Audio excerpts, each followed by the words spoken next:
In this video, we'll work out two problems. The first one involves a supersonic aircraft. This is the famous SR-71A, which flew in the early 90s. This flies at an elevation of 20 kilometers altitude and make the assumption it's standard atmosphere.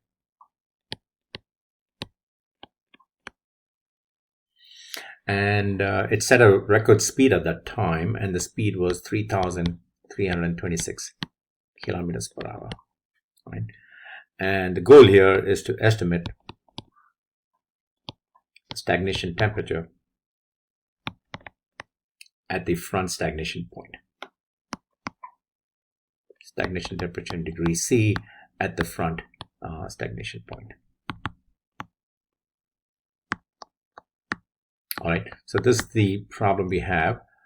So let's draw a sort of a crude sketch, if you will. So this is the aircraft, and we are really looking at the stagnation conditions sort of at the nose of the aircraft. So for the purpose of solving this problem, we can imagine that the aircraft is stationary, air around it is moving, so the air is initially at some pressure, temperature, and density, which corresponds to local conditions at that elevation of 20 kilometers. And then the air accelerates and it reaches stagnation conditions, T naught.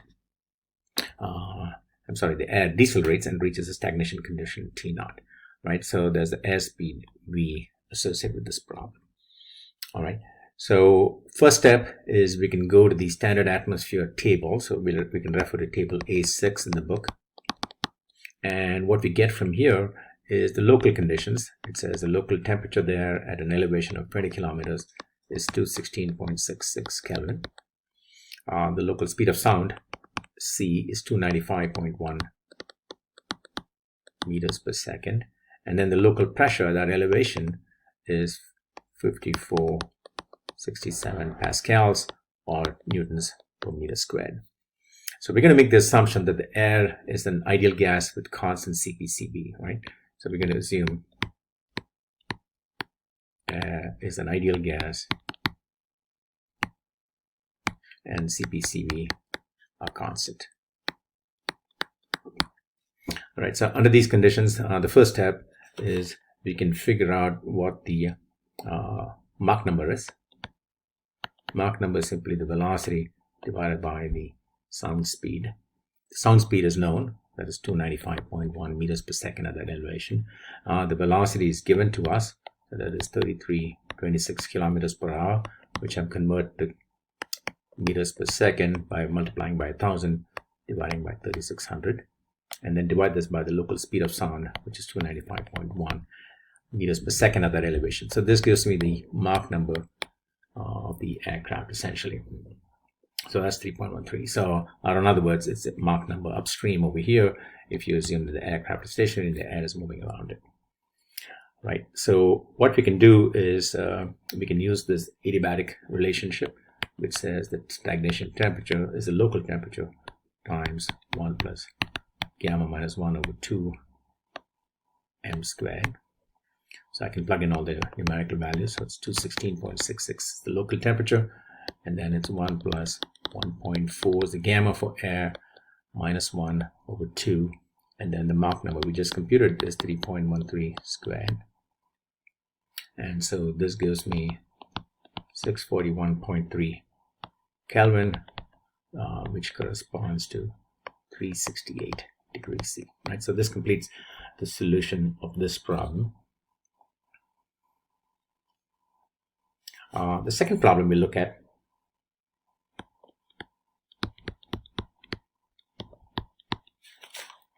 is so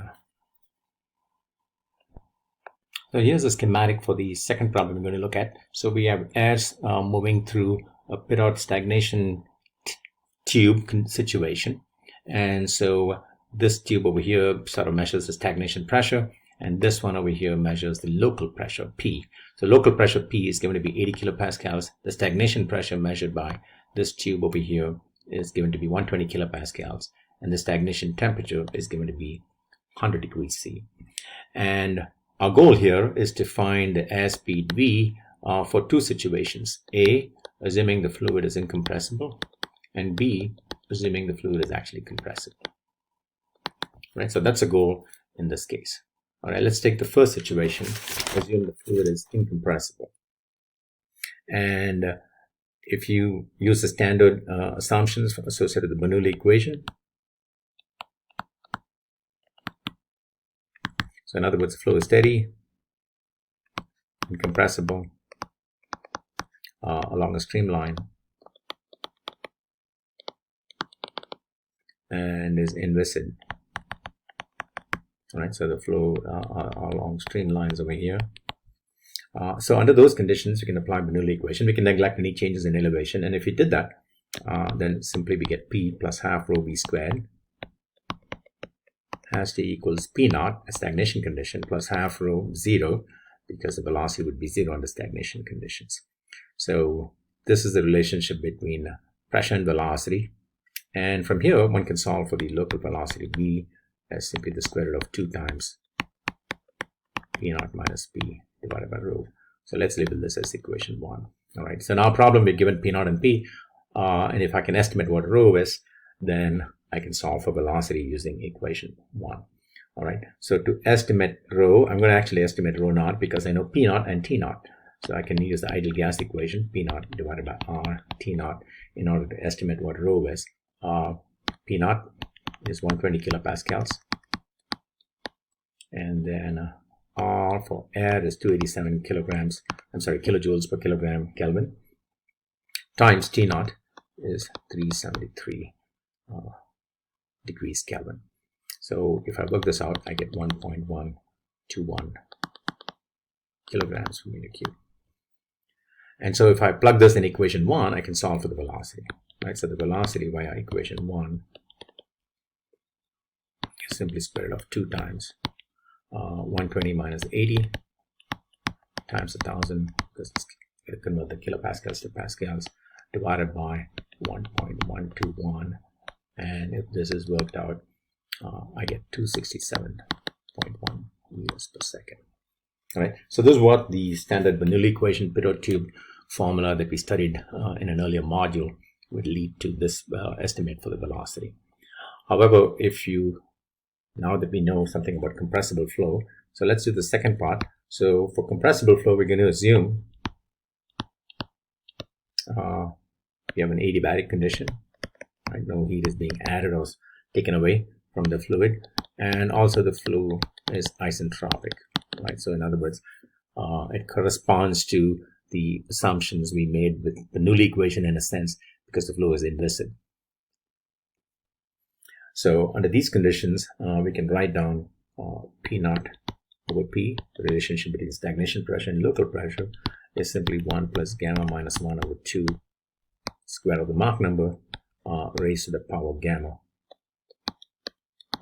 minus 1, right? So in other words, if I know what P naught over P is, I can figure what the Mach number is from this expression, right? So let's solve for the Mach number from here, and I'm actually going to plug in the numerical values. So I have P naught over P is 120 divided by 80, and then I take this P naught over P and raise that to the inverse power, which is gamma minus 1 over gamma. So in other words, I'm going to raise this to 0.4 divided by 1.4, and then I'm going to subtract off the 1, right? And then I'm going to multiply by this factor right here, which is an inverse that. So it's 2 over gamma minus 1, so times 2 divided by 0.4, I'm plugging the numerical values. And finally, I take the square root to estimate what the Mach number is, right? So I take the square root of this quantity. So if I did this, I get the Mach number to be 0.783. And actually, this is a Mach number which is not insignificant.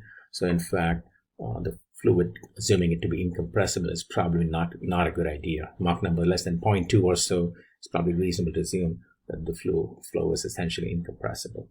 Right. So from here, I can solve for. You can use the other equation. T naught over T is 1 plus gamma minus 1 over 2 m squared.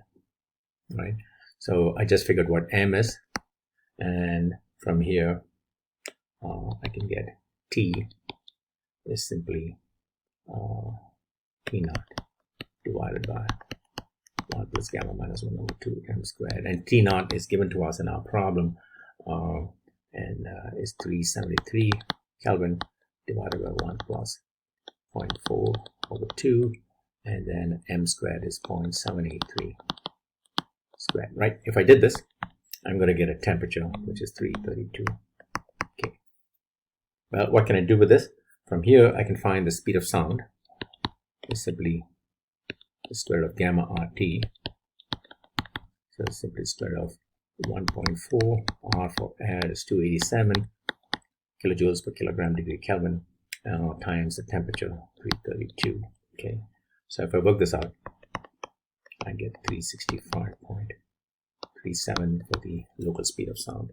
So from here, I can figure out what the velocity is by simply taking the Mach number and multiplying by the speed of sound. And so I get 0.783 times 365.37, and we get a result which is 286.1 meters per second. Compared to, if you recall, for part A, we got the solution value of velocity to be 267 meters per second, right? So the more realistic answer is probably closer to 286 meters per second in this case, because the Mach number is not insignificant.